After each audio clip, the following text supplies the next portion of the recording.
मोदी जी को तीसरी बार प्रधानमंत्री बनाना है या नहीं बनाना है? विजय कुमार दुबे को फिर से सांसद बनाना है या नहीं बनाना है? तो कुशीनगर वालों, ऐसी आवाज नहीं चलती। दोनों हाथ उठाइए, उठाइए दोनों हाथ, दाएं बाएं वाले भी उठाएं। विजय के संकल्प की मुट्ठी भींचे और प्रचंड आवाज से बोलिए, जय श्री राम, जय जय श्री राम।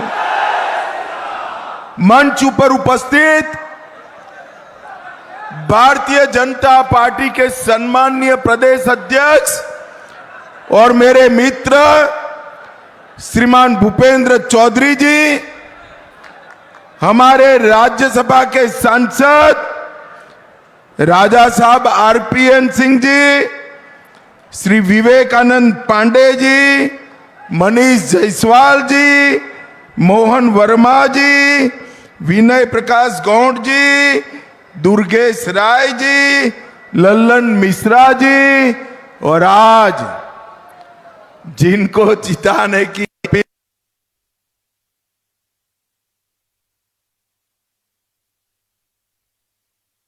श्री विजय कुमार दुबे के लिए जोर से ताली बजाओ जरा।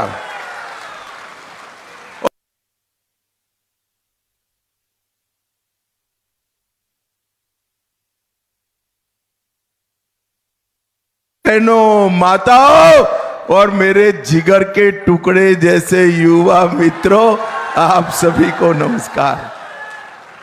भाइयों बहनों, सबसे पहले मैं कुशीनगर की इस पवित्र भूमि को, जहां पर महात्मा गौतम बुद्ध ने परिनिर्वाण के लिए जिस जगह को चुना, वो कुशीनगर की पवित्र धरती को प्रणाम करता हूं। ये कुशीनगर को भगवान राम के पुत्र कुश की राजधानी भी बताते हैं। ये रामायण कालीन स्थल शहर भगवान बुद्ध के जीवन का बहुत बड़ा समय कुशीनगर श्रावस्ती से लेकर वाराणसी तक बीता।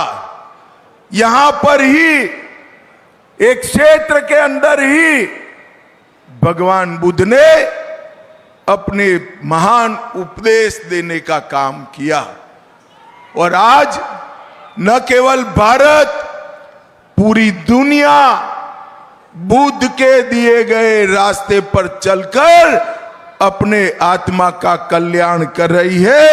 मैं भगवान बुद्ध को बार बार प्रणाम करता हूं। भाइयों बहनों, बौद्ध मंदिर, सूर्य मंदिर, सिंधवा स्थान, खिड़किया माई का स्थान, बड़ा कुबेर स्थान और बुढ़िया माई मंदिर को भी मैं प्रणाम कर कर मेरी बात की शुरुआत। भाइयों बहनों, सन 42 के भारत छोड़ो आंदोलन में हमारे कुशीनगर के 11 रणबांकुरे शहीद हो गए थे। मैं आज वो सभी शहीद हुतात्माओं को प्रणाम कर कर मेरी बात की शुरुआत करता हूं। भाइयों बहनों, 6 चरण का चुनाव समाप्त हो गया है। मेरे पास 5 चरण का आंकड़ा है। जानना चाहते हो क्या? अरे जोर से बोलो, जानना चाहते हो तो सुन लो। 5 चरण में मोदी जी 310 सीटें पार कर चुके हैं। ये छठा हो गया, 7वां होने वाला है। आप लोगों को 400 पार कराना है, 400 पार कराना। भाइयों बहनों, मैं आज इस कुशीनगर के मंच से 4 तारीख का परिणाम कहता हूं। राहुल बाबा, आपकी पार्टी को 40 भी पार करना नहीं है, मेरी बात याद रखना। और अखिलेश बाबू, कितना भी आपके प्रति सहानुभूति से मैं बात करूं, आपका 4 भी पार नहीं होना है, 4 भी पार नहीं। देश की जनता ने तय किया है कि अगले 5 साल नरेंद्र मोदी प्रधानमंत्री रहेंगे और इसके बार बार वो प्रधानमंत्री रहेंगे। भाइयों बहनों, 4 तारीख को मोदी जी की, भाजपा की, एनडीए की विजय निश्चित है। और 4 तारीख को दोपहर को आप देख लेना, ये राहुल बाबा के लोग प्रेस कॉन्फ्रेंस करेंगे कि ईवीएम के कारण हम हारे। और खड़गे साहब, आप भी समझ लेना, ये भाई बहन पर ठीकरा नहीं फूटने वाला है।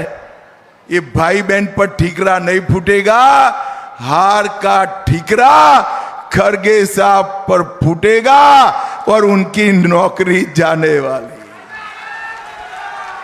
भाइयों बहनों, ये लड़ाई किसके बीच में? एक और नरेंद्र मोदी है जिसने एक अति पिछड़े के घर में जन्म लेकर पूरे देश को आगे बढ़ाने का काम किया। और दूसरी ओर ये 2 शहजादे राहुल बाबा और अखिलेश जी चांदी के चम्मच के साथ जन्मे। पूर्वांचल की तकलीफ उनको मालूम नहीं है भैया, मालूम नहीं है। मुझे बताओ जरा जोर से, ये अखिलेश राहुल बाबा पूर्वांचल की समस्याओं का निवारण कर सकते हैं क्या? जोर से बोलो, कर सकते हैं क्या? भाइयों बहनों, एक और नरेंद्र मोदी है, 23 साल तक प्रधानमंत्री मुख्यमंत्री रहते हुए इन पर 25 पैसे का आरोप नहीं लगा है, 25 पैसे का आरोप नहीं। और दूसरी ओर ये 2 शहजादे 10 साल में 12 लाख करोड़ के घपले, घोटाले, भ्रष्टाचार करने वाले लोग हैं। और उनको इस देश का मौसम राज नहीं आता। राहुल बाबा हर 6 महीने में बैंकॉक, थाईलैंड चले जाते हैं, छुट्टी पर चले जाते हैं। मेरे भाई बहन यहां गमछा लगा कर बैठे हैं। पूर्वांचल की गर्मी उनसे सहन नहीं होती, हर 6 महीने में बैंकॉक, थाईलैंड चले जाते हैं। और दूसरी ओर नरेंद्र मोदी है, 23 साल से एक भी दिन की छुट्टी लिए बगैर दीपावली के दिन भी सेना के जवानों के साथ मिठाई खाने का काम। ये दोनों के बीच में पूर्वांचल की जनता को तय करना है। मैं आज बहन मायावती और अखिलेश को पूछना चाहता हूं, ये हमारा कुशीनगर चीनी का कटोरा के नाम से प्रसिद्ध था। आपके समय में 5-6 चीनी मिलें बंद हो गई। भाइयों बहनों, आज मैं बताता हूं कि हमारी सरकार के समय में 20 बंद की हुई चीनी मिलों को चालू करने का काम योगी आदित्यनाथ जी ने किया है। योगी आदित्यनाथ जी 19 मिलें सपा के समय में बंद हुई, 10 मिलें अखिलेश जी के समय में बंद हुए और हमने ये बंद मिलें तो चालू की, 5 नई मिलें बनाने का काम भारतीय जनता पार्टी ने किया। 38 चीनी मिलों की क्षमता में वृद्धि की और गन्ने की बुआई का क्षेत्रफल 9 लाख हेक्टेयर बढ़ाने का काम किया है। और सबसे बड़ी बात, 1995 से 2017 तक सपा बसपा 23,000 करोड़ का भुगतान किए थे, सिर्फ 23,000 करोड़, और 17 से 24 तक 2,50,000 करोड़ रुपए का भुगतान भारतीय जनता पार्टी की सरकार। मोदी जी ने इथेनॉल पॉलिसी लाए। पहले यूपी में 42 करोड़ लीटर इथेनॉल बनता था, आज 154 करोड़ लीटर इथेनॉल बनता है मित्रों। और 20% ब्लेंडिंग का नियम कर मोदी जी ने पेट्रोल डीजल का इंपोर्ट का बिल तो घटाया ही, मेरे किसानों के घर में ज्यादा रुपया भेजने का काम नरेंद्र मोदी जी ने किया।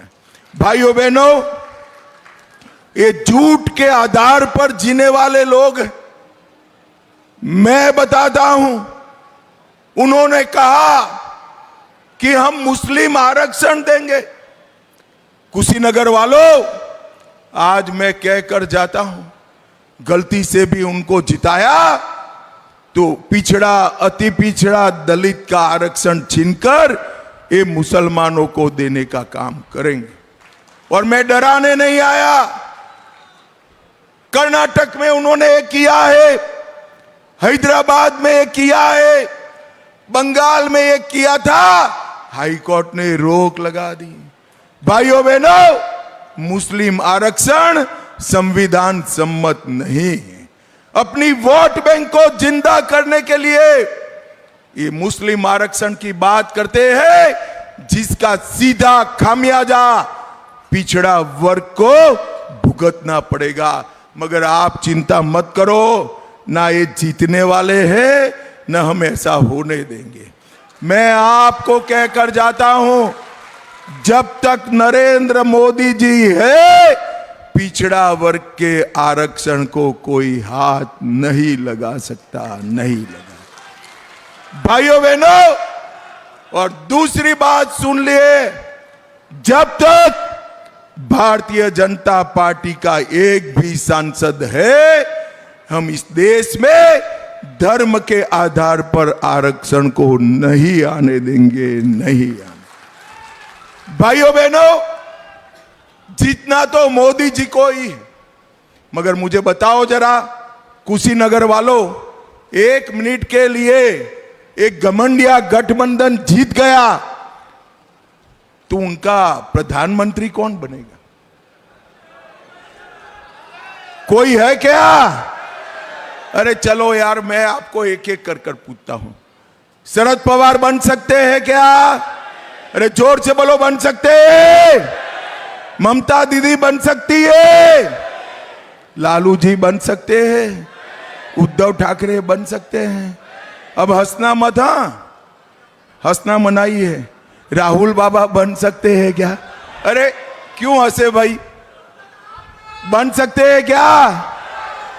जब पत्रकारों ने इनको पूछा आपका प्रधानमंत्री कौन है, तो कहते हैं बारी बारी 5 साल, 1-1 साल बनेंगे। मुझे बताओ भाइयों बहनों, 130 करोड़ का देश जिसको दुनिया का नेतृत्व करना है, ये बारी बारी प्रधानमंत्री चल सकता है क्या? अरे जोर से बोलो, चल सकता है क्या? मैं आपको कहना चाहता हूं, पूछना चाहता हूं, पाकिस्तान को जड़बा तोड़ जवाब कौन दे सकता है? पाकिस्तान, जोर से बोलना पड़ेगा, ऐसे नहीं चलेगा। पाकिस्तान को मुंह तोड़ जवाब कौन दे सकता है? कोरोना जैसी महामारी के खिलाफ कौन बचा सकता है? आतंकवाद को कौन समाप्त कर सकता है? नक्सलवाद को कौन समाप्त कर सकता है? 60 करोड़ गरीबों का कौन भला कर सकता है? गरीबों को घर कौन दे सकता है? शौचालय कौन भिजवा सकता है? घर में नल से जल कौन दे सकता है?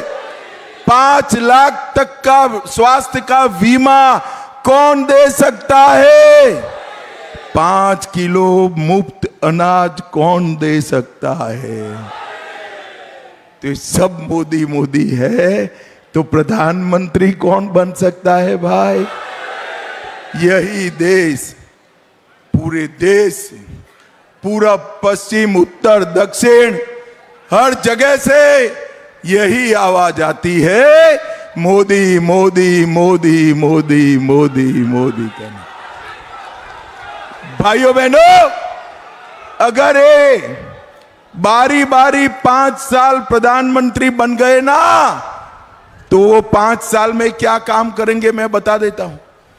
पहले साल में धारा 370 को वापिस लाएंगे, दूसरे साल में ट्रिपल तलाक वापिस लाएंगे, तीसरे साल में पीएफआई पर से बैन उठा लेंगे, चौथे वर्ष में आतंकवादियों से बातचीत करेंगे और 5वें साल में राम मंदिर पर बाबरी ताला लगाने का काम करेंगे। बाबरी ताला इनको आने देना चाहिए क्या? आने देना चाहिए? भाइयों बहनों, ये समाजवादी पार्टी की सरकार थी जिसने कार सेवकों पर गोली चलाई थी। आज ये चुनाव जो है, कार सेवकों पर गोली चलाने वाले और राम मंदिर बनाने वालों के बीच का चुनाव है। 70 साल से इस सपा और कांग्रेस राम मंदिर के मुद्दे को अटका कर बैठे थे। मोदी जी ने 5 ही साल में केस भी जीता, भूमि पूजन भी किया और जनवरी में प्राण प्रतिष्ठा कर कर जय श्री राम कर दिया। भाइयों बहनों, मोदी जी ने सिर्फ राम मंदिर नहीं, औरंगजेब ने तोड़ा हुआ काशी विश्वनाथ का मंदिर भी बनाया और सोमनाथ का मंदिर भी सोने का बन रहा है। भाइयों बहनों, सोमनाथ का मंदिर मोदी जी ने हमारी आस्था का, संस्कृति का, धर्म का सम्मान करने का काम किया।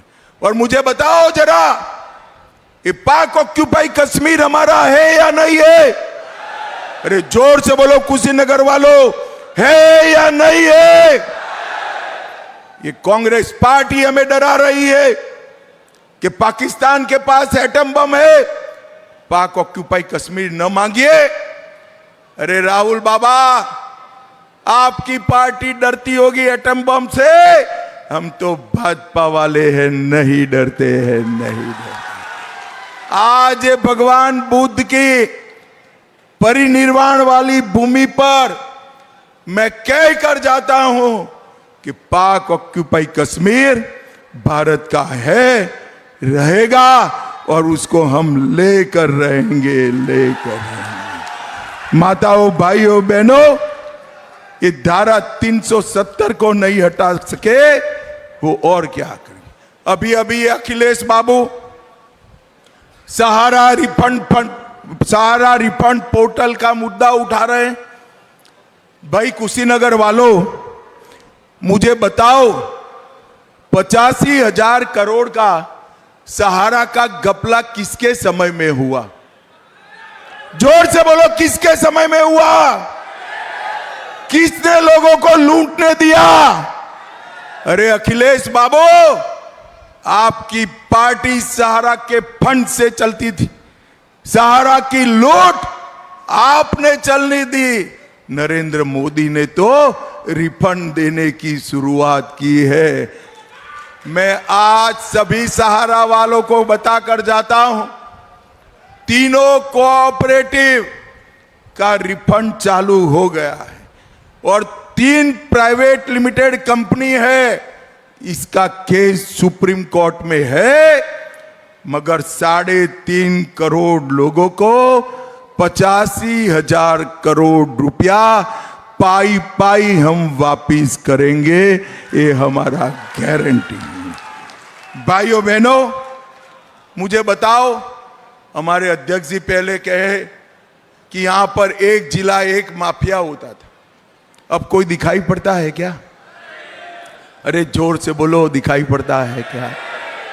2017 में आपने भाजपा सरकार बनाई, भाजपा ने योगी जी को मुख्यमंत्री बनाया, योगी जी ने माफियाओं को उल्टा लटका कर सीधा करने का काम किया। और इतना नहीं, सिर्फ उल्टा लटका कर सीधा किया, ये 1 डिस्ट्रिक्ट 1 माफिया में मानते थे, हमने 1 डिस्ट्रिक्ट 1 प्रोडक्ट कर दिया और युवाओं को रोजगारी देने का काम भारतीय जनता पार्टी ने किया। भाइयों बहनों, ढेर सारे मुद्दे हैं, मैं अगर सभी मुद्दे बताने जाऊंगा तो एक बड़ी भागवत सप्ताह बिठानी पड़ेगी, मगर मेरे मुद्दे खत्म नहीं होंगे। चिलचिलाती धूप है। मैं अंत में इतना ही बताना चाहता हूं कि कुशीनगर के विकास के लिए ये विजय जो है ना, ये आपको दिखाई पड़े ऐसे सीधे साधे व्यक्ति नहीं है। मैं आपको बताऊं, बड़ा जालिम आदमी है। जब कुशीनगर का विकास का मामला आता है, मेरे जैसे व्यक्ति से भी झगड़ा कर लेते हैं विजय जी। देखो क्या हुआ कुशीनगर में, 1600 करोड़ से 460 योजनाओं का एक साथ शिलान्यास करने का काम नरेंद्र मोदी जी ने किया। नेशनल हाईवे 28 का चौड़ीकरण हुआ, पडनोरा में मेडिकल कॉलेज बनी, पडरोना में रेलवे ब्रिज मंजूर हो गया, कुशीनगर में अंतरराष्ट्रीय हवाई अड्डा बना, कुशीनगर में कृषि और प्रौद्योगिकी विश्वविद्यालय बनाने का काम भी हमारे पंडित जी ने किया। ग्राम सड़क योजना 1000 किलोमीटर, ग्रामीण आवास 52,001 मत क्षेत्र में, 5,70,000 शौचालय, 3,14,000 टॉयलेट, 5,35,000 घरों में नल से जल और 5,60,000 किसानों को 6,000 रुपया प्रति साल देने का काम विजय जी ने किया। मुझे बताओ भाई, मोदी जी को प्रधानमंत्री बनाना चाहते हो क्या? मगर कैसे बनाओगे, वो तो काशी से खड़े हैं।